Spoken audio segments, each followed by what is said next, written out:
Olá, irmãos, boa noite, paz do Senhor. Aqui quem fala é o irmão Anderson Medeiros, do canal Tabernáculo Sagrado. E hoje, irmãos, vou compartilhar com vocês um estudo seguindo a linha da nossa playlist do profeta Daniel. No último vídeo dessa playlist, falamos sobre o capítulo 8, do bode e o carneiro. E nesse vídeo agora, nós vamos falar do capítulo 9, onde é tratado da profecia mais importante das Escrituras, que são as 70 semanas. Vamos acompanhar aqui, irmãos, nesse slide. E nesse slide aqui, nós podemos ver que o profeta Daniel, ele inicia, fazendo uma leitura, ele consultando os livros. Que livros são esses? A Torá, a lei que Moisés escreveu, os escritos sagrados que ele tinha lá. E ele entendeu, lendo esses escritos, o porquê que Deus falou através do profeta Jeremias que o povo do reino de Judá deveria ficar cativo na Babilônia por 70 anos, porque tinha um motivo. E o profeta Daniel ele refletiu muito nisso. Como podemos ver no texto de Daniel 9, versículo 1 e 2. Vou destacar aqui alguns textos, irmão, mas vocês podem ler todo o capítulo. Vou citar alguns textos chaves aqui, e aí a gente vai meditando em cima deles e vamos avançando com o estudo. Mas em casa vocês podem ler todo o capítulo para ver todo o contexto. Eu vou pegar todo esse contexto, mas apenas alguns versículos chaves para exemplificar.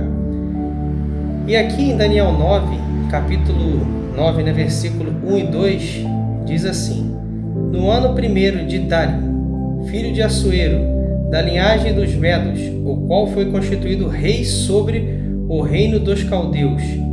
No 1º ano do seu reinado, eu, Daniel, entendi pelos livros que o número dos anos de que falara o Senhor ao profeta Jeremias, em que haviam de cumprir-se as desolações de Jerusalém, era de 70 anos. Então aqui, irmãos, nós vemos que Daniel procurou ter um entendimento, a respeito dos 70 anos de cativeiro que eles estavam passando, e ele entendeu consultando os livros. E eram os livros do profeta Jeremias, o rolo de Jeremias, o escrito que Jeremias havia deixado, e também os livros da lei, os rolos de Moisés, do livro da lei. Então, por que 70 anos em cativeiro? O que Daniel leu nos livros? E vamos observar aqui agora um trecho do livro da lei, que para nós aqui podemos consultar lá em Levítico, capítulo 25, versículos de 1 a 7. E vai dizer assim: Falou mais ao Senhor a Moisés no Monte Sinai, dizendo... Primeiro detalhe, irmãos, olha onde que isso havia sido dito. No Monte Sinai, que é o monte onde Moisés recebeu lá as tábuas da lei, e teve com Deus ali 40 dias e 40 noites, recebendo todo um conjunto de instruções, uma legislação inteira para a nação de Israel.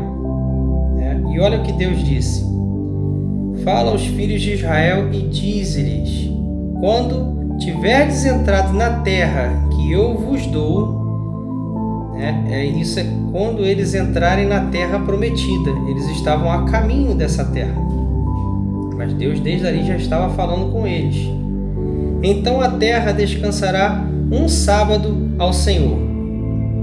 E aí ele vai seguir dizendo: 6 anos semearás a tua terra, e 6 anos podará a tua vinha, e colherá os seus frutos. Porém, ao 7º ano haverá sábado de descanso para a terra, um sábado ao Senhor. Não semearás o teu campo, nem podarás a tua vinha. O que nascer de si mesmo da tua cega, não colherás, e as uvas da tua separação não vindimarás. Ano de descanso será para a terra. Mas os frutos do sábado da terra vos serão por alimento, a ti, ao teu servo e à tua serva, e ao teu diarista, e ao estrangeiro que peregrina contigo, e ao teu gado, e aos teus animais que estão na tua terra. Todo o seu produto será por mantimento. Aqui nesse slide segue, o texto dizendo: também contarás. Essa instrução é muito importante, irmãos. E aqui a gente vai começar a ver um cálculo que Deus coloca ali, uma contagem, dentro de uma determinação de Deus que eles deveriam seguir para dar esse descanso à terra, para que eles guardassem isso. Também contarás 7 semanas de anos, 7 vezes 7 anos, de maneira que os dias das 7 semanas de anos te serão 49 anos. Então, no mês 7º, ao 10 do mês, fará passar a trombeta do jubileu. Essa trombeta é chamada de trombeta de chifre de carneiro. No dia da expiação, fareis passar a trombeta por toda a vossa terra. Aqui, nós vemos a definição da semana profética. O que é a semana profética? Semana de anos, Da mesma forma que uma semana tem 7 dias, uma semana de anos vão ter 7 anos. Para cada um dia, um ano. Isso é semana de anos. Então nós vemos ali que uma semana ela é a mesma coisa que 7 anos. Toda vez que for citado uma semana, são 7 anos. E aí ele diz: de maneira que os dias das 7 semanas de ano terão 49. Aí é um ciclo que vai ser fechado. Uma semana vezes 7, sendo semana de ano, seriam 7 anos. 7 vezes. Então 7 vezes 7 vai dar 49. Nesse ano 49, fareis passar trombeta do jubileu no dia da expiação. E o dia da expiação é o dia mais importante de toda Israel. A Israel, ela tem ali 7 festas que ela comemora ao longo do ano. E essa festa da expiação, sendo ali uma das últimas festas, o que é a festa da expiação? Lá em Levítico 16 é bem explicado isso. Vamos resumir aqui. A festa da expiação, ela é uma festa em que o sumo sacerdote ele vai fazer a purificação do templo, do tabernáculo. E essa purificação que o sumo sacerdote vai fazer, ele vai pegar e começar a purificar todo o tabernáculo. E é o único dia no ano em que ele entra no Santo dos Santos, porque o Santo dos Santos também passava por essa purificação, onde ele aspergia sangue sobre o propiciatório, que é a tampa da Arca da Aliança. E depois, quando terminava esse processo, ele saía, uma fumaça branca saía do tabernáculo e todo Israel comemorava. Por quê? Porque o santuário, que tinha a carga dos pecados de um ano inteiro, devido aos sacrifícios, que cada cidadão ali de Israel, cada israelita levava ali o seu cordeiro quando pecava, e esse cordeiro era abatido. E o pecado da pessoa passava para o cordeiro, e o cordeiro morria no altar de holocausto, e esse pecado que morria com o cordeiro ficava ali no santuário. Então essa carga de pecado ficava acumulada. E nesse dia da expiação, todo o pecado do povo que estava ali, ele era definitivamente limpo. E iniciava ali um novo ano, eles entrariam no novo ano com o santuário purificado. E nesse ano 49, isso era feito de uma maneira especial, porque deveria, exatamente nesse ano 49, passar essa trombeta de chifre de carneiro. E essa trombeta de chifre de carneiro passava por toda a terra. E depois que essa trombeta passava, o sumo sacerdote saía do Santo dos Santos e os pecados do povo estariam expiados. Isso era feito de uma maneira especial, exatamente nesse 49º ano, né? Feito isso, o ano seguinte seria ano de descanso, né? E diz ali, ó, e no 8º ano 50, né? Por essas contas, semeareis e comereis da colheita velha. Quer dizer, eles deveriam semear e colher da colheita antiga, da colheita que eles colheram no ano 49, porque nesse ano 50 eles não deveriam fazer nada, né? Então ali está a instrução que eles deveriam comer da colheita velha até o próximo ano, onde se iniciaria um novo ciclo, até que venha a nova colheita, comereis a velha. Isso está lá em Levítico 25, 22. Né?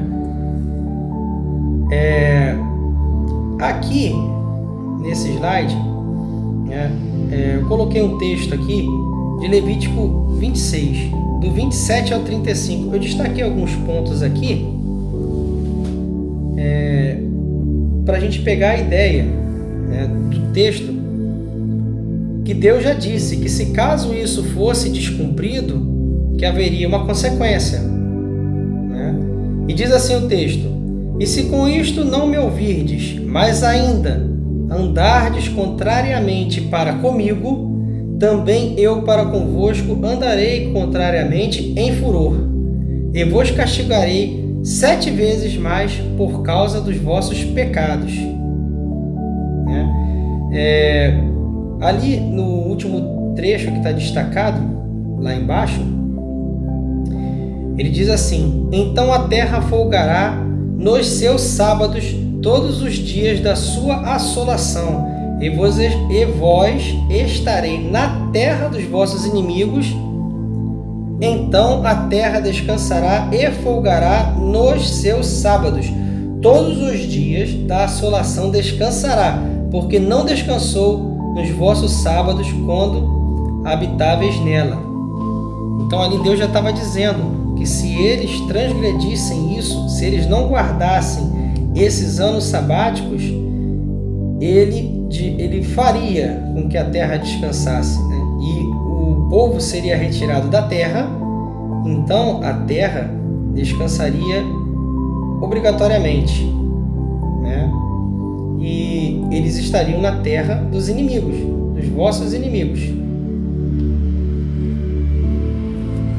E aqui, nesse próximo slide, nós vemos aqui, continuando, né, o porquê dos 70 anos.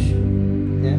Esse ciclo de 7 vezes 7, né, que daria o ano 49, o povo violou esse ciclo 10 vezes. 10 vezes eles violaram esse ciclo. Então, tá lá, 7 vezes 7, 49, um ciclo. Isso eles violaram 10 vezes. 10 vezes esse ciclo. Então, violando 10 vezes, né, 49 vezes 10, daria 490 anos de violação. Sendo que no ano seguinte, não seria o ano sabático, que eles violaram também? Então, são 490 anos de violação, sendo 7 anos sabáticos violados. E por ser violado 7 anos sabáticos 10 vezes, fica então 7 vezes 10 igual a 70 anos, que foi o período de cativeiro que o povo ficaria na Babilônia, conforme foi profetizado pelo profeta Jeremias, nesse texto que está aí abaixo, né? E diz esse texto assim: e toda esta terra virá a ser um deserto e um espanto, e estas nações servirão ao rei da Babilônia por 70 anos. Está lá em Jeremias, capítulo 25, versículo 11. Então, lendo isso tudo aqui, o profeta Daniel entendeu que todos esses anos sabáticos foram violados. E Deus fez conta disso. E Deus já deixou avisado o que aconteceria com o povo caso violasse. Então, ali naquele entendimento, na leitura do profeta Daniel, o profeta Daniel entendeu tudo isso, né? Então, aqui nesse slide seguindo, a gente vê a reação do profeta Daniel, né? Ele dirige o seu rosto ao Senhor Deus para buscar uma oração, súplicas, jejum e saco de cinzas. Ele orou a Deus, confessou seus pecados. E aí vemos aqui, ó, esse trecho que está destacado. Olha as palavras do profeta Daniel. Pecamos e cometemos iniquidades e procedemos impiamente e fomos rebeldes. Então ele reconheceu que o povo foi rebelde, estava há muito tempo rebelde. E não só quanto a essa questão de guardar os anos sabáticos, haviam várias outras transgressões também, a qual o profeta Jeremias vem alertando sobre os profetas que profetizavam mentiras, dizendo coisas que Deus mandou dizer, mas Deus não tinha mandado dizer nada. Então eles estavam falando da boca deles e falando que era Deus, né? Os sacerdotes estavam passando a mão na cabeça das pessoas, nas transgressões que cometiam perante ao que Deus havia instituído na lei. Então eles estavam vivenciando ali transgressões atrás de transgressões e se perdendo, todos se perdendo, profetas, sacerdotes, o rei. E Jeremias veio alertar. Vemos boa parte disso, se vocês verem lá o livro de Jeremias. Eu posso até recomendar aqui o capítulo 23. No capítulo 23 vai ter uma sequência de coisas que Jeremias vai falar ali, repreendendo o povo, né? Então, Daniel aqui, ele está reconhecendo: pecamos e cometemos iniquidade, procedemos impiamente, fomos rebeldes, apartando-nos dos teus mandamentos e dos teus juízos, e não demos ouvidos aos teus servos, os profetas. Porque não foi só Jeremias, eu estou citando Jeremias aqui, e Jeremias foi o que profetizou, né? Deus passou para Jeremias a profecia de que eles ficariam 70 anos em cativeiro. E isso foi o que Daniel entendeu muito bem, né? Não demos ouvido aos teus servos profetas, que em teu nome falaram, aos nossos reis, aos nossos príncipes e aos nossos pais, bem como também a todo o povo da terra. Nesse próximo slide ele continua aqui a oração dizendo: sim, todo Israel transgrediu a tua lei, desviando-se para não obedecer a tua voz. Por isso a maldição e o juramento que estão escritos aonde? Que estão escritos na lei de Moisés. Levíticos faz parte da lei. Nós lemos lá em Levítico qual foi a transgressão do povo, né? Servo de Deus, se derramaram sobre nós porque pecamos contra Ele, né? E Ele confirmou sua palavra e falou contra nós e contra os nossos juízes que nos julgavam, trazendo sobre nós um grande mal, porquanto debaixo de todo o céu nunca se fez como se tem feito em Jerusalém. Como está escrito na lei de Moisés, todo este mal sobreveio. Apesar disso, não suplicamos a face do Senhor, o nosso Deus, para nos convertermos das nossas iniquidades. Então, nunca ninguém tinha feito isso, nunca ninguém tinha observado, e isso foi deixado de lado. E o profeta Daniel ali, ele, como percebeu isso tudo, ele começou a clamar a Deus ali com um clamor tremendo e reconhecendo isso, reconhecendo toda essa transgressão. E aqui no slide seguinte, nós vemos aqui como Daniel ele vai se comportar e pedir perdão. Ele diz assim: agora, pois, ó Deus nosso, ouve a oração do teu servo. Era ele que estava orando ali. E a súplica sobre o teu santuário assolado.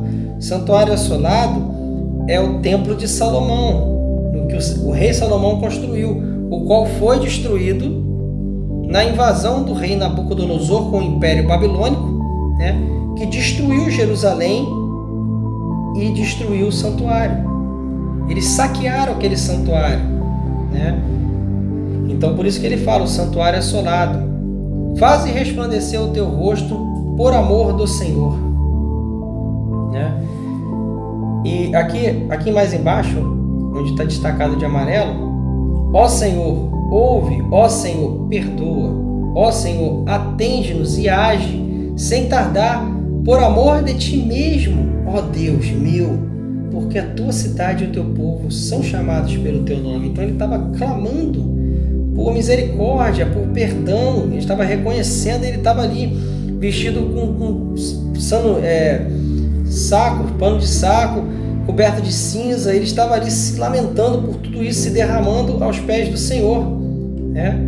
E aqui, finalizando essa oração, enquanto ele estava orando, né, diz ali, estando ainda falando na oração, o homem Gabriel, que eu tinha visto na minha visão ao princípio, e aqui eu vou até fazer uma observação, que os vídeos anteriores dessa playlist, desde lá de Daniel 2, a estátua de Nabucodonosor, né, Nabucodonosor teve um sonho, Deus revelou em visão a Daniel os sonhos de Nabucodonosor e deu a sua interpretação.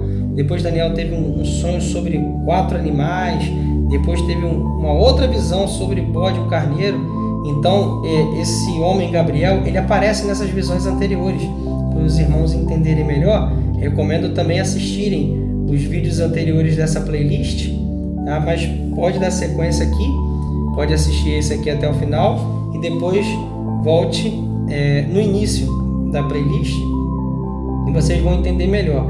Então aqui ele fala, o homem Gabriel, que eu tinha visto na minha visão ao princípio, veio voando rapidamente e tocou-me a hora do sacrifício da tarde. Esse sacrifício da tarde era a hora 9, às 3 horas da tarde, porque haviam sacrifícios que eram feitos todo dia, um às 9 da manhã, que era o sacrifício da manhã, e outro às 3 da tarde. Isso era feito de maneira contínua, e esse foi o horário do sacrifício da tarde, que o homem Gabriel, e esse homem Gabriel é exatamente o arcanjo Gabriel mesmo, né?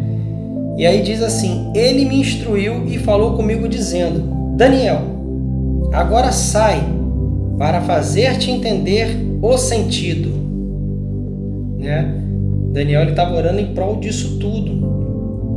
E ali o arcanjo Gabriel estava prestes a revelar a ele a maior profecia de toda a Escritura Sagrada. E ele diz assim, no princípio das tuas súplicas saiu a ordem e eu vim para te declarar, porque és muito amado. Considera, pois, a palavra e entende a visão. E aqui é que ele vai começar a revelar ao profeta Daniel a profecia das 70 semanas. Tudo que nós vimos até aqui, irmãos, desde o início desse capítulo, a gente observa que o entendimento todo da lei em relação ao ano do descanso, né, que é o ano sabático, o ano aceitável, isso deveria ser guardado, deveria ser observado. Por não ser observado, por aquelas contas que a gente viu, foi determinado 70 anos, para que a terra descansasse o tempo que não descansou. E por isso eles estavam ali. E agora o arcanjo Gabriel vem trazer uma profecia das 70 semanas, que também está diretamente relacionada a isso tudo. E aí ele vai começar a dizer, 70 semanas estão determinadas sobre o teu povo e a tua santa cidade. Do versículo 24 ao 27, essa é a profecia. E aqui no 24 ele vai dizer, né, e aqui no próximo slide eu detalho isso, que são os propósitos a serem cumpridos ao término destas 70 semanas proféticas, né? E são sete itens, também chamados de 7 maravilhas, que devem ser cumpridas. O primeiro item é acabar com a transgressão, dar fim ao pecado, expiar as culpas, trazer a justiça eterna, cumprir a visão, cumprir a profecia e ungir o Santíssimo, que é também chamado de Santo dos Santos. Eu coloquei aqui também como uma observação do que o apóstolo João, isso muito tempo lá à frente, ele vai dizer lá em 1 João capítulo 2, versículo 2, que ele é Jesus, é a propiciação pelos nossos pecados, e não somente pelos nossos, mas também pelo de todo mundo. Isso está diretamente ligado, irmãos, porque no dia da expiação,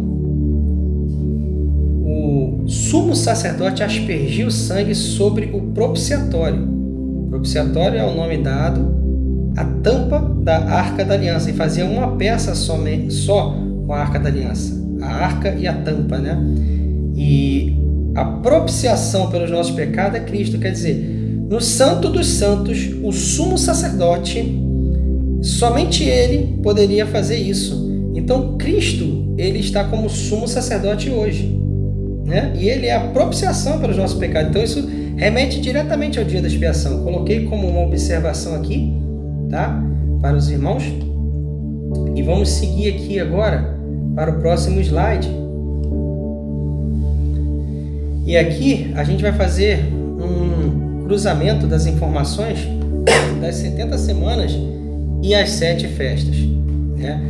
E como texto base nós temos esse das 70 semanas, que é Daniel capítulo 9, do versículo 24 ao 27. E a gente vai pegar o entendimento que a gente já teve aqui sobre a semana profética, né? E vamos ver que as 70 semanas, sendo semana de anos, né, vão dar o quê? 490 anos, né? Uma semana são 7 anos e 70 semanas são o quê? 70 vezes 7, 490.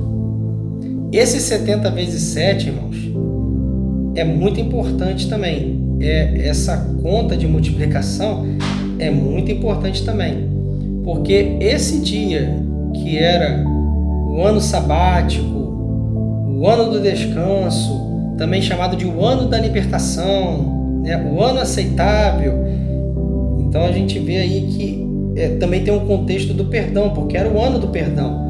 Nesse ano, chamado ano de jubileu também, ele era um ano em que os escravos eram libertos, havia libertação, né? Ganhavam a liberdade. Então a gente vê um contexto muito forte apontando para o fim dessas 70 semanas, aonde aquele ano de jubileu ele era uma sombra de algo muito maior, né? Assim como lá em Hebreus 10, versículo 1, nós lemos que toda lei é uma sombra de uma realidade que haveria de vir, e essa realidade é Cristo, né? Todo o propósito, né? Como Cristo mesmo diz, Mateus capítulo 5, versículo 17, não cuideis que eu vim revogar a lei e os profetas. Eu não vim revogar, eu vim cumprir. Então ele está cumprindo toda a lei. Isso está na lei. E isso está nos profetas. Isso que está na lei em relação ao ano sabático, se formos ler, né, o profeta Isaías, Isaías 61, que é justamente o que Jesus, quando a gente lê lá em Lucas capítulo 4, a gente vai ver que quando ele se revelou o Messias, ele leu um texto. E esse texto é importante, também tem tudo a ver com isso aqui. Mas vamos seguir aqui o slide, né? Eu vou citar esse texto daqui a pouquinho, para a gente não colocar, né, um pé na frente do outro. Vamos ir com calma, porque realmente é muito revelador isso tudo aqui, irmãos. Então nós vemos aqui, no canto direito, né, a trombeta do jubileu, que é a trombeta de chifre de carneiro, que era passada no dia da expiação. Nesse ano de libertação, que é o ano sabático, né, o ano aceitável, ela está ligada diretamente com a festa da expiação, porque o dia da expiação é exatamente a festa da expiação. E agora dentro desse quadrado maior azul aqui, se nós formos seguir, e isso aqui, irmãos, vocês podem ver lá em Levítico capítulo 23, existe um ciclo das 7 festas do Senhor, né? E aqui, na vertical, eu coloquei ali, ó, as 4 festas anteriores. E nós vemos aqui A primeira festa é a Páscoa. A Páscoa aponta diretamente para a crucificação do nosso Senhor, né? E ela era celebrada no dia 14 e no 15º dia, né? Bem coladinho com a lareira, era celebrada a festa dos pães ázimos, né? Num contexto, passando brevemente aqui, das festas, né? Quando o sangue de Cristo nos justifica, porque ele é o Cordeiro, nosso Cordeiro Pascal, né? Como João Batista diz: eis o Cordeiro de Deus que tira o pecado do mundo. Então, da mesma forma que o povo levava diariamente lá, quando pecava, um cordeiro para ser sacrificado pelo seu pecado, é isso que significa Cristo: justificação de pecado. Toda vez que o pecador pecava, tinha que levar um cordeiro lá, sacrificar, seu pecado era justificado. Pecava de novo, levava um cordeiro lá, sacrificava o cordeiro, confessava seu pecado para ele, sacrificava ele, né? E fazia esse ciclo sempre que pecava. Essa justificação, hoje nós fazemos isso em Cristo. Quando nós pecamos, nos direcionamos ao nosso Senhor Jesus, confessamos o nosso pecado para Ele. Ele é o Cordeiro de Deus, né? Então, quando nós pecamos e pedimos perdão a Ele, confessamos nosso pecado a Ele, o sangue dele, pelo sacrifício dele na cruz, está nos justificando, certo? E nos torna como? Isso a gente pode até ler, irmãos. 1 Coríntios 15, o apóstolo Paulo usa exatamente as festas, a gente vê diretamente essas festas ali, nesse capítulo, ele usando essas duas festas, inclusive. Nós nos tornamos como os ázimos do Senhor. O que são os ázimos? Um pão ázimo é um pão sem fermento. Um pão simboliza o corpo e o fermento simboliza o pecado. Assim como um pão com fermento é um corpo com pecado, um pão sem fermento é um corpo sem pecado. Então, quando nós passamos pela justificação pelo sangue de Cristo, esse sangue nos justifica, nos limpa do pecado e nos tornamos como pães ázimos. E o pecado, que é o fermento, é algo que a gente não deve deixar entrar, né? Em 1 Coríntios capítulo 5, o apóstolo Paulo até repreende a igreja de Corinto dizendo: não sabeis vós que um pouco de fermento no vosso meio pode azedar toda a massa? Então era para não aceitar o pecado no meio deles. E ele cita que Cristo, a nossa Páscoa, ou o nosso Cordeiro Pascal, nos tornou como os ázimos do Senhor. Certo? Terceira festa. Nesta terceira festa, as primícias, ali, Paulo até ele cita o nosso Senhor Jesus como ele é as primícias dos que dormem, né? E a festa das primícias, ela acontecia dessa forma. Todas as 12 tribos, ela da sua colheita levava um feixe do trigo ao tabernáculo, ao templo, um só, e movia perante a Deus. E esse feixe que estava sendo movido perante a Deus era para quê? Senhor, aceite essas 12 tribos, aceite o teu povo. Ele movia como um sinal de aceitação, né? E quando Cristo, ele, depois dos seus 3 dias ali no seio da terra, ele foi ressuscitado pelo Pai, ele se apresentou a Deus, dizendo: olha, eu sou esse feixe de trigo, e todo este povo aqui, através de mim, aceite meu Pai. Faz muito mais sentido, né, irmão? Eu sou o caminho, a verdade e a vida.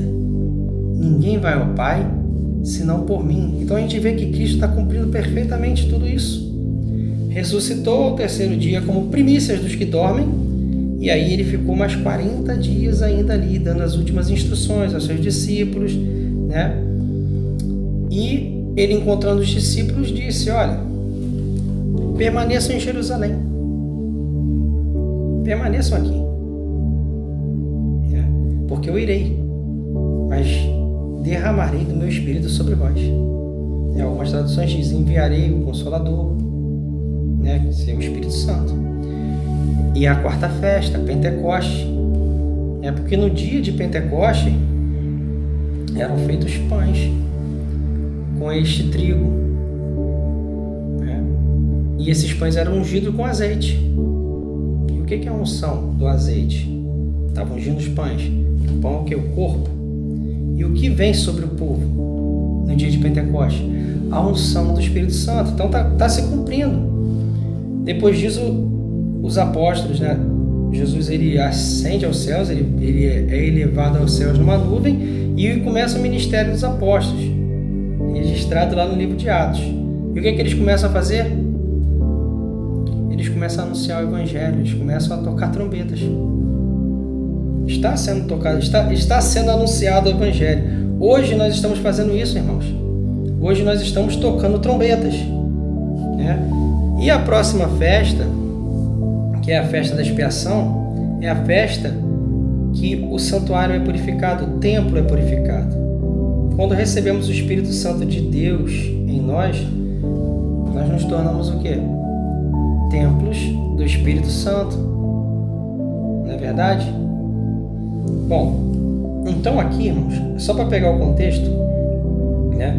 Esses propósitos aqui, que é exatamente o que está lá em Daniel 9, versículo 24, esses propósitos que estão aqui, acabar com a transgressão, dar fim ao pecado, expiar a culpa, trazer justiça eterna, no final das 70 semanas eles devem ser cumpridos, né? Isso tudo aqui aponta para o dia da expiação, para a festa da expiação, que é o dia da expiação.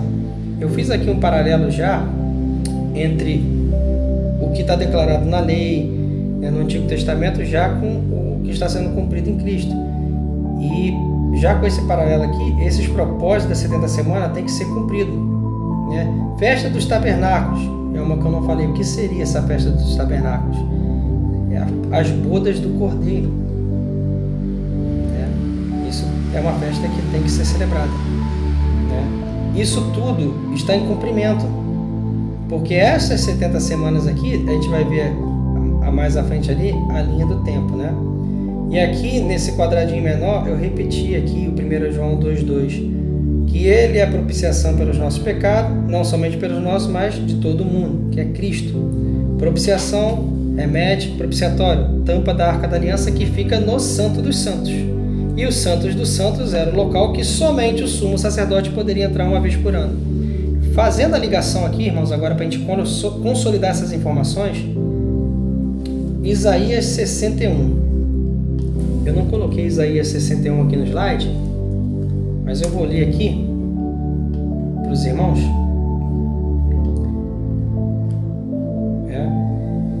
Isaías 61, ele diz assim: O Espírito do Senhor Deus está sobre mim, porque o Senhor me ungiu para pregar boas novas aos mansos, enviou-me a restaurar os contritos de coração, a proclamar liberdade aos cativos e a abertura de prisão aos presos, a pregoar, olha o termo que ele usa, o ano aceitável do Senhor, ano de jubileu, ano de libertação.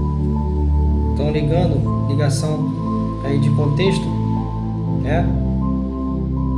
E o dia da vingança do nosso Deus, a consolar todos os tristes, a ordenar acerca dos tristes de Sião, que se lhe dê glória em vez de cinza, óleo de gozo em vez de tristeza, veste de louvor em vez de espírito angustiado, a fim de que se chamem árvores de justiça, plantação de Deus, para que ele seja glorificado.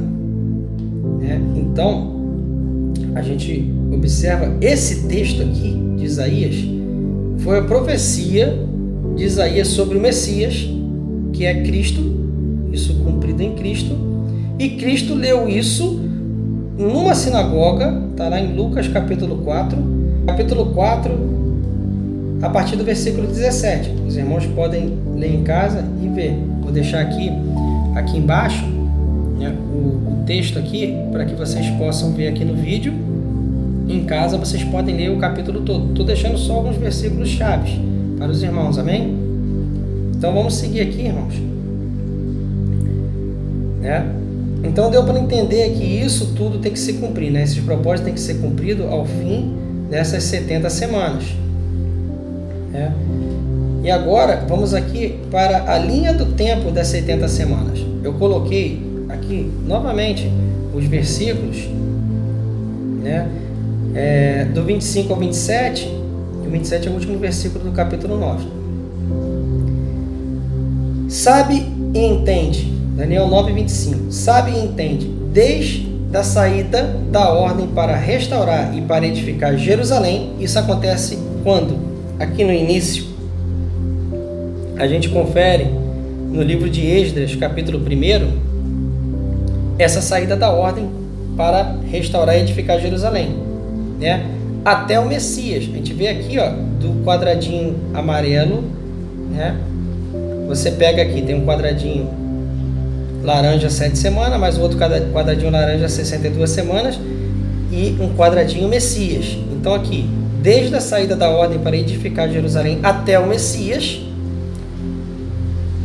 o príncipe haverá 7 semanas, primeiro quadrado, e 62 semanas. As ruas e os muros se reedificarão, mas em tempos angustiosos. Podemos conferir isso no livro de Neemias.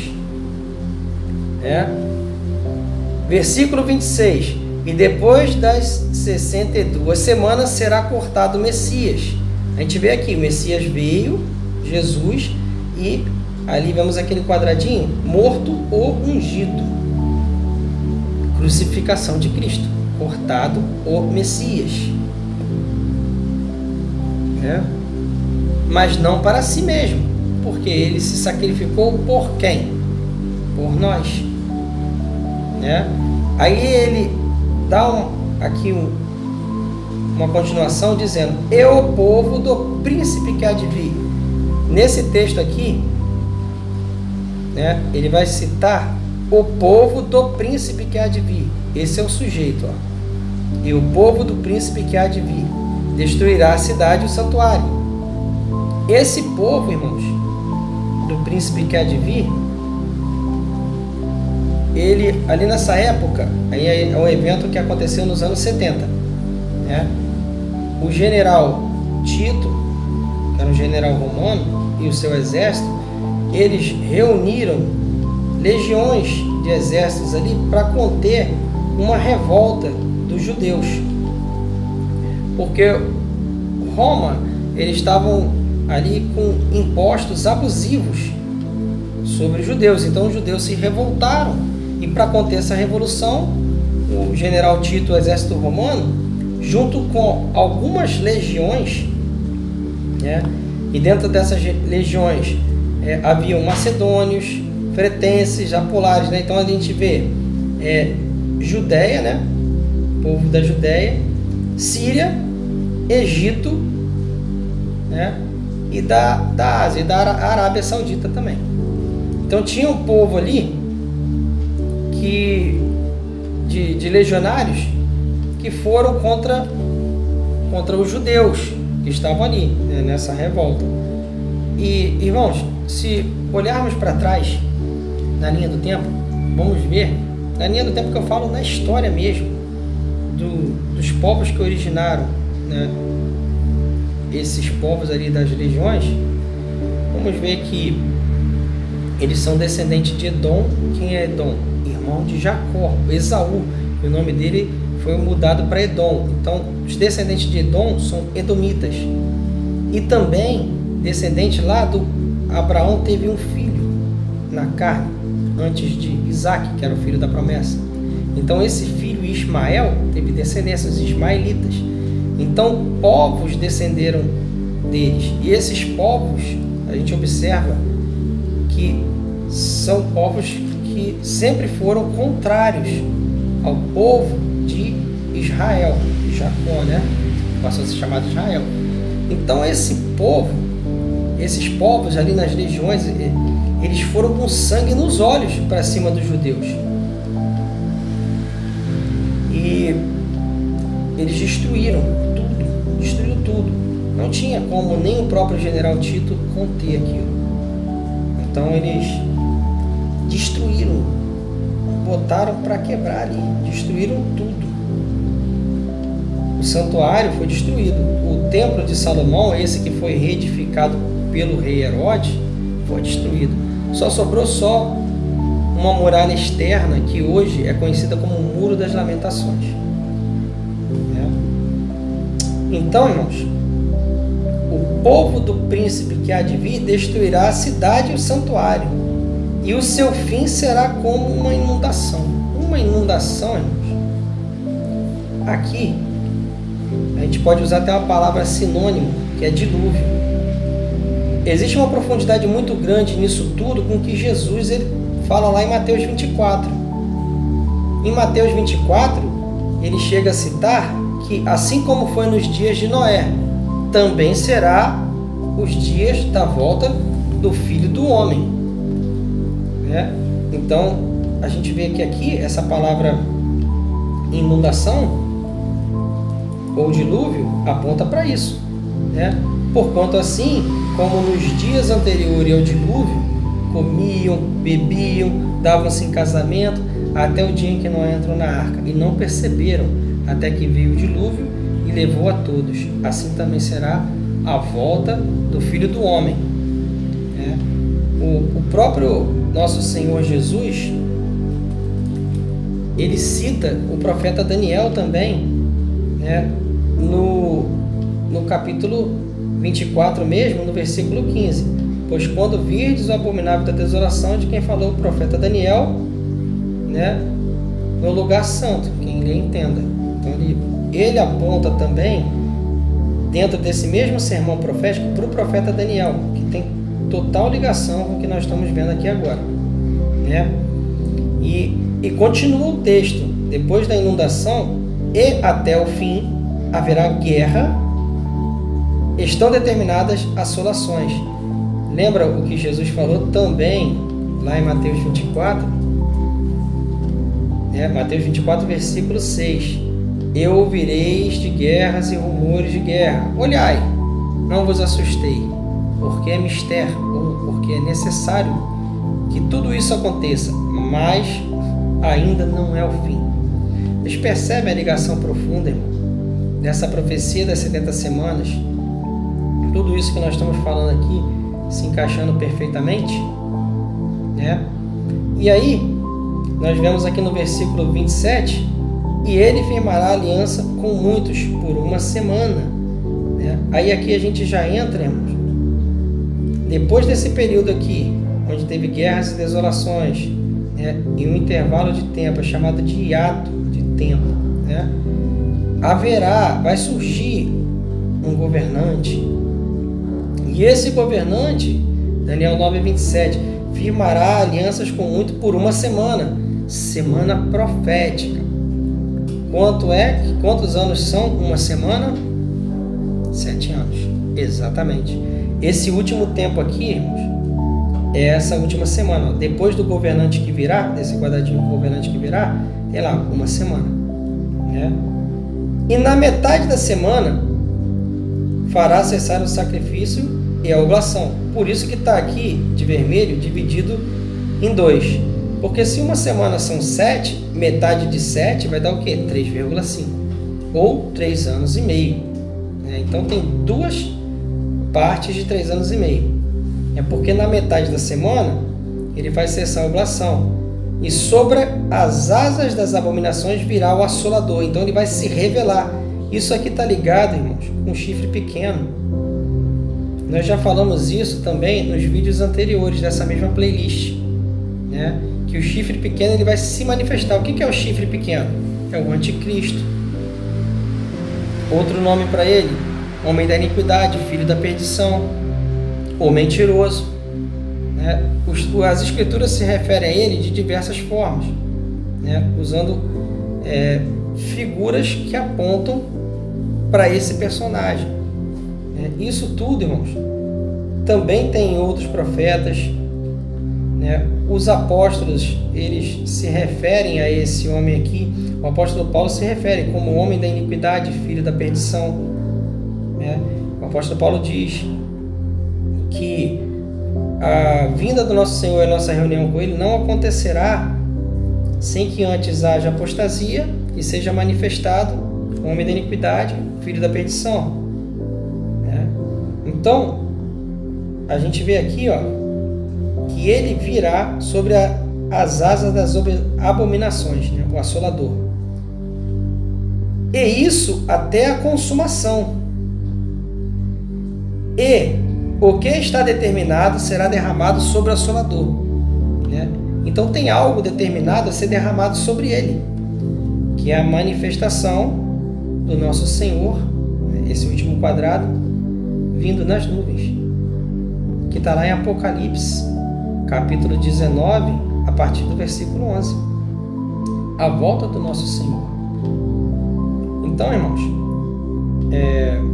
aqui, passando esse panorama geral, né, eu gostaria de agradecer aos irmãos, e deixem seus comentários, tá? Suas dúvidas, comentários edificantes, né? Se tiver alguma dúvida ou quiser fazer alguma pontuação, esteja à vontade, é muito importante seus comentários. Curtam o vídeo, compartilhem, né? É muito importante a mensagem do Senhor ela ser espalhada, né? Se inscrevam no canal se ainda não é inscrito, ative o sininho e fiquem todos na paz. Que Deus abençoe a todos, continue nos dando entendimento, nos ajudando, né, na nossa caminhada, dando discernimento. Estamos aqui para crescer juntos em espírito, em verdade, em graça, em conhecimento. E fiquem na paz, irmãos. Que Deus abençoe a todos em nome de Jesus. Amém?